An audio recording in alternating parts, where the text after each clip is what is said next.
गीता में लिखा है कि शरीर मर जाता है लेकिन आत्मा जीवित रहती है। पर आज की हकीकत ये है कि शरीर तो जिंदा है परंतु आत्माएं मर चुकी हैं। तुम्हारी जिंदगी के आर्टिस्ट तुम खुद ही हो, इसलिए ये हक कभी भी किसी और को ना दें कि वो आपकी जिंदगी को चलाए। इंसान को पैसों से मत तौला करो दोस्तों, क्योंकि अपना खर्चा तो गरीब भी उठाता है। कोई आपके साथ कितना भी बुरा व्यवहार करे, कभी भी अपने स्तर से नीचे ना गिरें। शांत रहें और मजबूत रहें और फिर उस व्यक्ति से दूर चलें।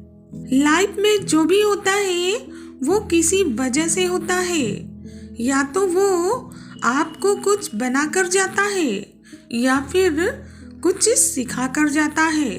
जीवन की सबसे महंगी चीज है आपका वर्तमान, जो एक बार चला जाए तो फिर पूरी दुनिया की संपत्ति से भी आप उसे कभी भी खरीद नहीं सकते।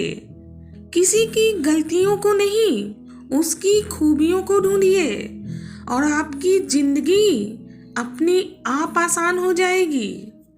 गलत लोग सभी के जीवन में आते हैं, परंतु सीख हमेशा सही देकर जाते हैं। बिना मेहनत के कुछ भी नहीं मिलता है दोस्तों, क्योंकि कुदरत चिड़िया को खाना जरूर देती है लेकिन उसके घोंसले में नहीं। चिंता को छोड़ दो और अपने तनाव को तोड़ दो। जिन्होंने आपका मूल्य नहीं समझा है, आप भी उन्हें शून्य की तरह मोल दो।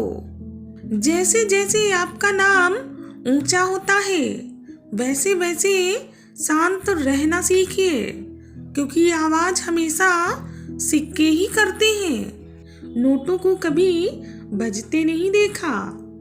गिरे हुए पत्तों ने भी एक बात सिखाई है, अगर आप बोझ बन जाओगे तो आपके अपने ही आपको गिरा देंगे। सलाह हारे हुए की, तजुर्बा जीते हुए का और दिमाग खुद का इंसान को कभी भी हारने नहीं देता। जो सब्र और इंतजार करना जानते हैं वही अपने जीवन का सही तरीका जानते हैं। जिंदगी वो हिसाब है जिसे पीछे जाकर सही नहीं किया जा सकता, इसलिए अपने आज में सुधार करें और पुरानी बातों को अनुभव की तरह इस्तेमाल करें।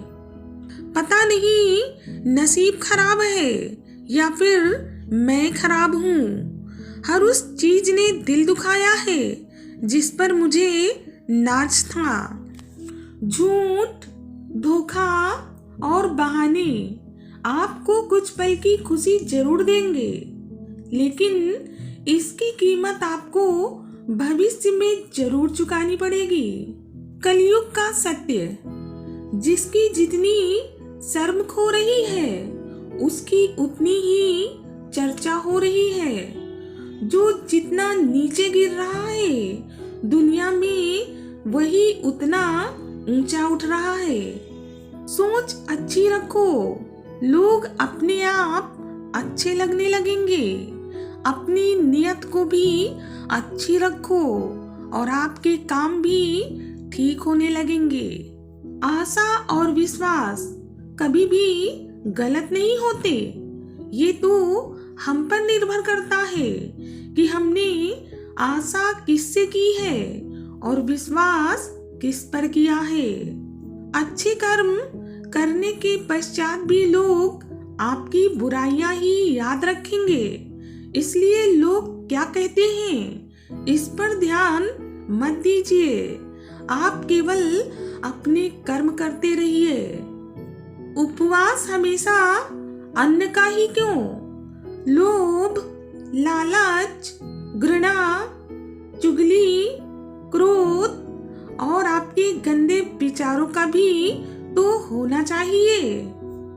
जैसे हम पेपर लिखते हैं मास्टर साहब देते हैं, वैसे ही इंसान के हाथ में सिर्फ कोशिशें होती हैं, कामयाबी तो ईश्वर के हाथ में होती है।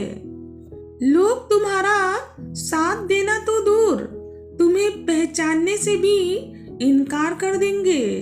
इसलिए कुछ बातों का ध्यान रखिए। कभी भी किसी को मत बताना कि तुम कंगाल हो गए हो। कभी किसी को ये भी मत बताना कि तुम कमजोर हो गए हो। कभी किसी को ये मत बताना कि तुम हारे हुए हो। और कभी किसी को ये भी मत बताना कि तुम अकेले रह गए हो। लोगों के महल देखकर कभी भी आप अपने आप को गरीब मत समझो, क्योंकि कमाई किसी की भी छोटी हो या बड़ी हो सकती है, मगर हर घर में रोटी का साइज अक्सर एक जैसा ही होता है। मन उदास हो तो एक काम किया करो, भीड़ से हटकर खुद को थोड़ा सा वक्त दिया करो। अंधे, बहरे, गूंगे बनकर आप अपने लक्ष्य पर ध्यान देते रहो, क्योंकि यहाँ पर इतने खाली लोग बैठे हैं कि ना तो खुद कुछ करेंगे और ना ही करने वालों को करने देंगे, और आपका मनोबल भी तोड़ देंगे। उन्हीं यादों को सहेजिए जो आपकी आंखों में चमक पैदा करें, उनको नहीं जो आपके चेहरे पर सिकन पैदा करें। दुनिया का सबसे फायदेमंद सौदा बुजुर्गों के पास बैठना है। चंद लम्हों के बदले में वो आपको बरसों का तजुर्बा दे देते हैं। दूसरों का भला करने वाले मनुष्य को हमेशा कष्टों का सामना करना पड़ता है, क्योंकि हमेशा से ही फल देने वाले वृक्ष को ही पत्थरों की मार सहनी पड़ती है। जिंदगी की किताब में धैर्य के कवर का होना भी बहुत जरूरी है, क्योंकि वही हर पन्ने को बांध कर रखता है।